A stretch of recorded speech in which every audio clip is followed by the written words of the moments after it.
Good evening, guys. Welcome to our session. So, we are going to start the case studies of chapter 2, right? हम लोगों ने case studies करी थी उस दिन कुछ 10, ठीक है? तो आज जितनी हो सकती है, अगर छोटी छोटी है उस टाइम बहुत बड़ी थी हमारी लास्ट टाइम की केस स्टडीज, तो जितने आज क्वेश्चंस हो सकते हैं तो मैं करवा दूंगी आपको, ठीक है? तो पहले हम लोग स्टार्ट करते हैं कि क्वेश्चंस कैसे कैसे हैं, जितने जल्दी हो सकेंगे उतनी जल्दी क्लियर करेंगे, ठीक है? सो हमारे लास्ट के 10 क्वेश्चन आई होप आपको वो क्लियर हुए होंगे। मैंने आपको अच्छे से क्लियर कर भी दिए थे। अब आते हैं क्वेश्चन नंबर 11 पे, ठीक है? Enlighten Souls Private Limited is a tube light manufacture company. ये ट्यूब लाइट मैन्युफैक्चरिंग कंपनी है। Before the start of the year they had promised their employees for bonus for extra production. उन्होंने कहा था जब हमारी प्रोडक्शन स्टार्ट होगी, उन्होंने promise किया था अपने एम्प्लॉयज़ के साथ कि वो अपना जो जब हमारी प्रोडक्शन स्टार्ट होगी तो हम आपको एक्स्ट्रा बोनस प्रोडक्शन का प्रोवाइड करेंगे। It was also decided that those will have put extra time will be paid extra accordingly to the number of hour. उन्होंने ये डिसाइड किया था जितना टाइम तक आप काम करोगे उतना आपको एक्स्ट्रा हम लोग नंबर ऑफ आवर्स के अकॉर्डिंगली आपको पे कर देंगे. However, people in the HR department who work very hard later complained that they were not compensated for the extra number of that they used to stay in the office. Which principle of FOIL is violated here? अब जो उन्होंने ये promise तो किया था, ठीक है, सब डिपार्टमेंट्स के साथ किया होगा, ये तो नहीं कि अलग. अब एक एचआर डिपार्टमेंट में वर्क करता, बहुत हार्ड था उसका काम. लेटर उसको कंप्लेन मिली that they were not compensated. वो extra number of hours that they use to stay, कि वो स्टे इधर ही करेगा, वो कंपनसेट कर रहा था, पर उसको एक्स्ट्रा पैसे नहीं दिए जा रहे थे. वो हर चीज़ कर रहा था, नंबर ऑफ़ आवर्स भी उसने एक्स्ट्रा नंबर ऑफ़ आवर्स में अपना काम भी करना शुरू किया अपने ऑफिस में, तब भी उसको कुछ भी कंपनसेटेड नहीं दिया जा रहा था. तो ऐसा कौन सा प्रिंसिपल है जहाँ पे वायलेटेड फ्योर का किया जा रहा है, जहाँ पे आप लोगों को कुछ चीज़ें दी ही नहीं जा रही है, फेयर ही नहीं है, फेयर एग्रीमेंट्स ही नहीं है, क्लियर ही नहीं है, तो आप कर पाओगे उधर सुपीरियर, ठीक है? तो इसका आंसर है डिसिप्लिन. डिसिप्लिन अकॉर्डिंगली क्यों? क्योंकि वहाँ पर उसने सबको बोला था कि यहाँ पे डिसिप्लिन ही नहीं है. वर्कर्स और मैनेजमेंट में ये नहीं है कि आप सबके साथ कंपेयर करो. इधर ये बोला गया है कि हाँ, उन्होंने पहले बोला था ये काम कि हाँ, हम लोग वर्किंग आवर्स में देंगे, आपको एक्स्ट्रा बोनस भी देंगे और एक्स्ट्रा पे भी करेंगे, बट उन्होंने नहीं निभाया. उन्होंने एचआर ने इन्होंने ये भी करा, कंप्लेन भी करी उन्होंने कि हम लोग नंबर ऑफ़ आवर्स भी कर लेंगे, ऑफिस में स्टे होकर काम कर भी लेंगे, बट इन्हें वो लोग यूज़ नहीं कर रहे डिसिप्लिन मेथड इधर, ठीक है? तो डिसिप्लिन बहुत ज़रूरी है ऑफिस में. नेक्स्ट आता है, Rohit and Amit are working the purchase of the department of the company. Purchase department में दोनों काम करते थे, Rohan and Amit. Rohan is a brother in law of the managing director of the company. Rohan जो था ब्रदर इन लॉ था मैनेजिंग डायरेक्टर कंपनी का. And Amit जो था has been recruited from any external source का रिक्रूटेड था वो. They both have been performing below average for the last couple of month. कुछ महीनों से वो लास्ट कपल ऑफ मंथ से कुछ परफॉर्मिंग उनका एवरेज जा रहा था, ठीक है? Many people in the organisation talking about the lack of responsibility नहीं है, ठीक है? लैक ऑफ रिस्पॉन्सिबिलिटी ही बहुत हो रही थी. when the managing director of the company came to know about the irresponsible behavior हो रहा है, immediately suspended किया गया अमित को. But they don't take any action against Rohan. Rohan के साथ कोई एक्शन नहीं लिया गया, अमित के साथ वही एक्शन लिया गया. क्यों? जब दोनों ही बिजनेस डिपार्टमेंट के वर्किंग करते हैं कंपनी में, ब्रदर इन लॉ है रोहन उसका, तो अमित जो है रिक्रूटेड है कंपनी का, तो दोनों को ही मिलना चाहिए. Identify the principle of pure which has not be follow by the managing director in the above case 1. इस केस में आपको ऐसा क्या दिख रहा है कि दोनों एक के साथ गलत हो रहा है और एक के साथ सही सही हो रहा है क्या? नहीं. उसके खिलाफ भी एक्शन लेना चाहिए, रोहन के खिलाफ. उसने अमित के खिलाफ क्यों एक्शन लिया? रिक्रूटेड को क्यों फोक करा? सस्पेंड उसी को क्यों करा? रोहन भी तो इररिस्पॉन्सिबल था, वो भी तो ध्यान नहीं दे रहा था अपनी कंपनी में, वो भी तो लैक ऑफ रिस्पॉन्सिबिलिटी की उसकी भी प्रॉब्लम है.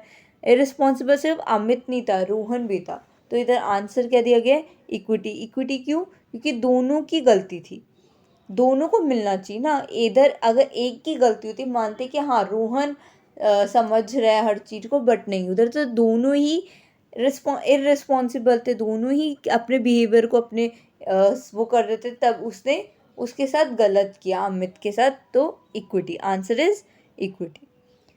दोनों के साथ गलत ही हो रहा, दो उसके साथ ज़्यादा गलत हो रहा था। ठीक है, नेक्स्ट पे आते हैं। Aditi, who is heading the campus recruitment program of the firm that she is working in, gets an immediate order from the marketing head of the organization. Aditi एक हेडिंग कैंपस में रिक्रूटमेंट प्रोग्राम हैंडल करती थी, firm में काम करती थी, she is working in, और immediately उसको ऑर्डर आया था मार्केटिंग हेड का ऑर्गेनाइजेशन से। Mister Rupesh asked her to hire only those candidates who have 2 years experience in the field of marketing. अब जो मिस्टर रुपेश थे वो उसको यही कह रहे थे कि आप उन्हीं कैंडिडेट को हायर करो जो 2 साल का उनको एक्सपीरियंस है मार्केटिंग में। ऑफर देम अ हायर, हम उनको हायर पैकेजेस देंगे। Movement letter when she about to enter the campus, जब वो कैंपस में घुसी, she gets another call from HR head who asked to hire candidate with 0 experience. अब इधर क्या हुआ कि एक बंदे ने कहा कि उसको, रुपेश ने कहा कि आप 2 साल जिसको एक्सपीरियंस है उन्हीं को मार्केटिंग की टीम में ले जाएंगे और हायर। अब जैसी ही अदिति कैंपस में घुसी, ठीक है, उसको दूसरा कॉल आ गया HR का कि आप उनको भी हायर कर सकते हो जिनके पास 0 एक्सपीरियंस है, फ्रेशर, एज अ फ्रेशर मान लेते हैं।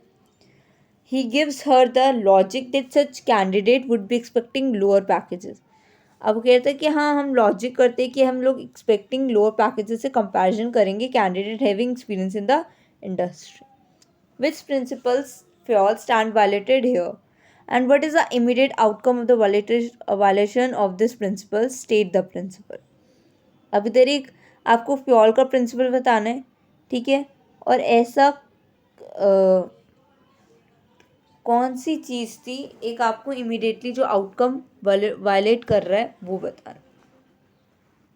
ठीक है, बताओ क्या है आंसर, क्या है, जल्दी से बताओ। समझ आया क्वेश्चन? क्वेश्चन में यही बोला गया है कि अब वो कंफ्यूज हो गई थी कि उसको किस चीज़ में हम लोग काम करेंगे। ठीक है, तो यही एक चीज़ थी कि वो कैसे काम करेगी कैसे नहीं, तो उसके लिए थोड़ा प्रॉब्लम हो रहा था, वो दोनों तरफ से फंस गई थी। उसको दोनों तरफ से कमांड्स तो दी जा रही थी, बट वो कैसे हैंडल करती ये उसको क्लियर नहीं हो रहा था। ठीक है, तो answer is unity of command, मतलब unity of command that an employ should take order only from, एक ही बॉस देगा उसी को वो संभालेगी, यही था यूनिटी ऑफ कमांड में। यूनिटी ऑफ कमांड में क्या था बताया था, unity of command only one boss for every individual, हर एम्प्लॉय के लिए एक ही बॉस, वही सब हैंडल करेगा। ठीक है, उसी का डिपार्टमेंट का हेड, जो दोनों कंपेयर नहीं कर रहे। यूनिटी ऑफ कमांड क्या है, मैंने आपको एक्सप्लेन भी किया था कि अगर वो बंदा 5% पे बेच रहा है HR और 10% पे वो कोई और बेच रहा है, तो इन दोनों का इक्वली नहीं है, ये अनइक्वल है, राइट। जब इक्वली हर डिपार्टमेंट का होने लग जाएगा तो वो क्लियर करने लग जाएंगे। क्लियर है? The immediate outcome of the dual subordination, dual subordination. ठीक है, नेक्स्ट पे चलते हैं। 40, आपका अपना vehicles is a vehicle manufacturing company, एक अपना अपना व्हीकल है, मैन्युफैक्चरिंग कंपनी है। The company has the same unit producing both scooters and car, दोनों स्कूटर्स और कार बेचते हैं। This led to confusion among the employee regarding the reporting as well as the differentiation of work. अब जो employees है वो confuse होते हैं, लेट्स इनको बहुत इस चीज़ में प्रॉब्लम आती है कि वो किसको रिपोर्ट करे as well as differentiation of work. ऐसा कौन सा प्रिंसिपल है जो वायलेटेड किया गया, state the principle given immediate outcome of the violation of the principle. तो मे बी जब दोनों ही प्रोड्यूस कर रहा है तो may B unity of direction होगा, हमने पढ़ा भी था यूनिटी ऑफ डायरेक्शन। ठीक है। यूनिटी ऑफ डायरेक्शन में क्या, दोनों डिपार्टमेंट सेपरेट है बट एक बॉस है, एक ही प्लान उसको क्रिएट कर रहा है, राइट। इमीडिएटली द प्रिंसिपल से that there should be one boss and one plan, एक बॉस होगा एक प्लान बनाएगा। The related activity, one head one plan, ठीक है। वन हेड वन प्लान या वन बॉस वन प्लान ले लो, ठीक है। The related activity should be place in on one department, एक ही department. So there should be separate department, सबका अलग अलग होगा, कार्स का अलग होगा, स्कूटर की प्रोडक्शन अलग होगी, हमें बाद में पता चलेगी। ये सबका इंचार्ज जो है अलग अलग ही होगा ना, है ना। तो the immediate violation of the principle is overlapping of the activity which will affect the, इससे क्या होता है, सारे ऑर्गेनाइजेशन में इफेक्ट पड़ता है, ठीक है। यूनिटी ऑफ कमांड में क्या था, इस पर इफेक्ट तो पड़ रहा था हर डिपार्टमेंट्स में, इधर क्या होता है, उधर डिपार्टमेंट्स में पड़ रहा था, इधर ऑर्गेनाइजेशन में पूरा का पूरा इफेक्ट पड़ने शुरू हो जाता है। पूरा ऑर्गेनाइजेशन, जो पूरा ये पूरा ऑर्गेनाइजेशन है ना हमारा, उस पर इफेक्ट पड़ने लग जाता है, इधर सिर्फ इसी पे पड़ता है इफेक्ट। क्लियर है। नेक्स्ट पे आते हैं। 20 new employees have started their career in XYZ limited. 20 new employees ने स्टार्ट किया था करियर अपना XYZ limited. The employee are new to the environment of the organisation and have no idea about the demanding job. अब employees को क्या था, कोई जो एम्प्लॉयज़ जो न्यू थे उनको, उनके लिए एनवायरनमेंट न्यू था, उनको कोई आइडिया नहीं था उस अपनी डिमांडिंग जॉब्स के बारे में, ठीक है। The management had decided to give them 3 months of time to show their result. अब मैनेजमेंट ने कहा कि अब इनको 3 महीने का टाइम दो, ये अपना रिजल्ट अपने आप शो कर देंगे। Which principle follow here, how does the principle help the organisation. अब ऐसे कैसे ऑर्गेनाइजेशन ने हेल्प की कि वो अपना मेंटेन कर लेंगे, उनको थोड़ा टाइम दो, अपने आप अपनी एफिशिएंसीज और उसमें आ जाएंगे, अपना इफेक्टिव दिखा देंगे। तो फ्योल ने क्या कहता है, स्टेबिलिटी ऑफ पर्सनल।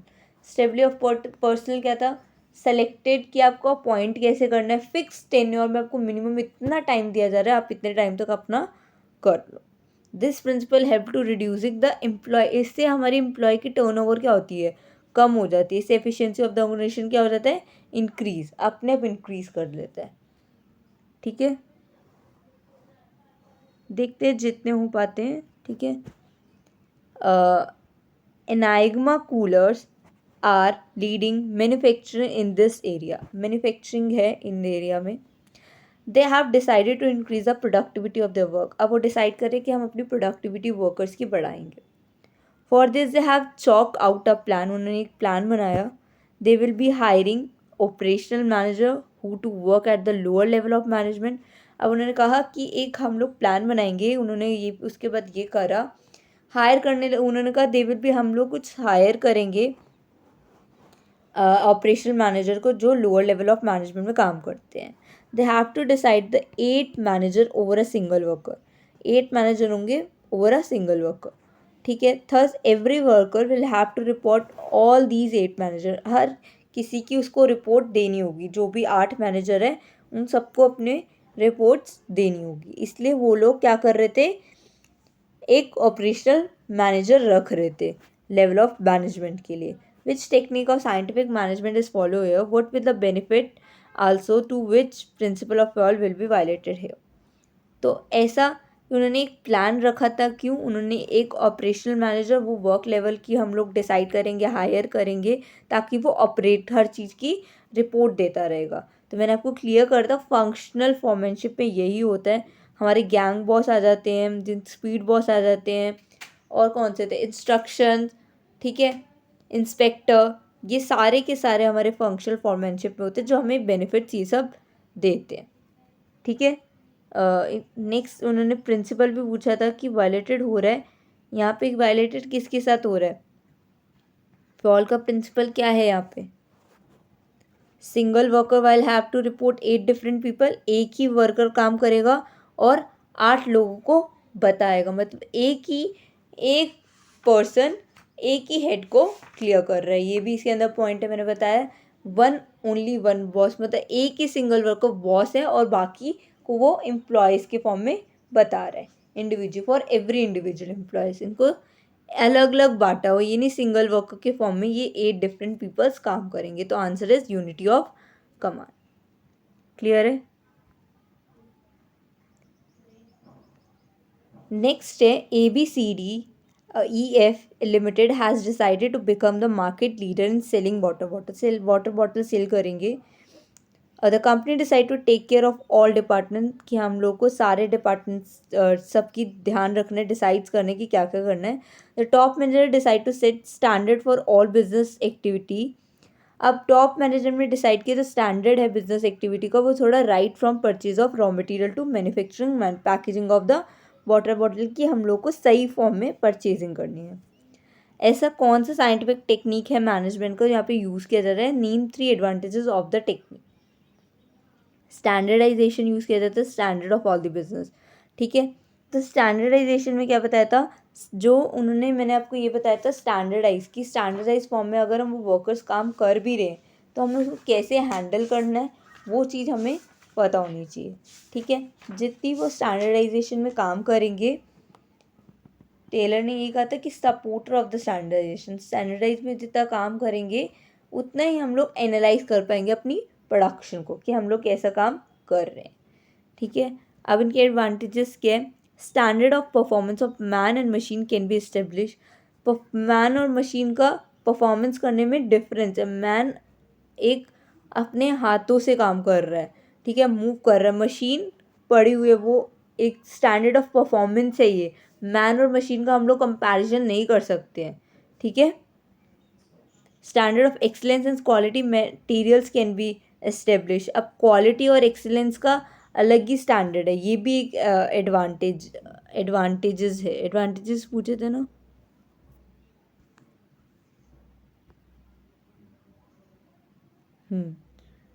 ठीक है, machines and their component standard size can be interchange over different areas and condition. हर एरिया के अकॉर्डिंगली इंटरचेंजेस होते हैं। ठीक है, तो आज यहीं तक करते हैं, कल जितना हो पाएगा मैं आपको कल करवाऊँगी। ठीक है, आज के क्वेश्चंस आप एक बार चेक कर लेना। मैं आपको 18 से शुरू करवा कर 18 19 में भी 30 क्वेश्चंस है, तो हो सकता है जितने जितने होंगे हम लोग कल या परसों तक अपना चैप्टर कंप्लीट कर लेंगे। ठीक है, उसके बाद मैं आपको करवाऊँगी नेक्स्ट चैप्टर। तो मे बी आई होप कि अब हम लोग शुरू कर दें या तो नेक्स्ट चैप्टर। ठीक है, जितनी जल्दी हो सकेगा। मैं थोड़ा धीरे ही चलूँगी नेक्स्ट चैप्टर भी फिर, क्योंकि हमारे आगे वाले भी बड़े बड़े ही चैप्टर हैं, कुछ ज़्यादा छोटे नहीं हैं, वो भी बड़े बड़े ही चैप्टर्स हैं। फिर सिर्फ थर्ड चैप्टर आपका थोड़ा छोटा रहेगा, बाकी सारे बड़े बड़े हैं, तो वो भी आपकी लंबे लंबे ही चलेंगे। प्लानिंग क्या होता है पूरा एक्सप्लेन जो मैंने करना है। तो आई होप आपका वेंसडे या ट्यूसडे से, अगर ये ख़त्म हो जाएगा जिस दिन, उसके अगले दिन से आपका चैप्टर नंबर 3 शुरू हो जाएगा। ओके, चैप्टर नंबर 3 पे आएंगे। जितना जल्दी हो सकेगा उतना हम लोग जल्दी से जल्दी अपना 3 चैप्टर्स को अच्छे से कर लेंगे। फिर मैं आपको और क्वेश्चंस जो देती रहूँगी साथ साथ, ऐसा नहीं है। फिर हम लोग एक बार रिवीजन करेंगे। रिवाइज करने के बाद मैं आपको आगे लेकर चलूँगी। ठीक है, आई होप आपको यहाँ तक के क्वेश्चंस क्लियर होंगे और चैप्टर भी क्लियर हो गया होगा अब तो। ठीक है, तो मिलते हैं फिर नेक्स्ट क्लास में, will tomorrow. Okay, thank you guys.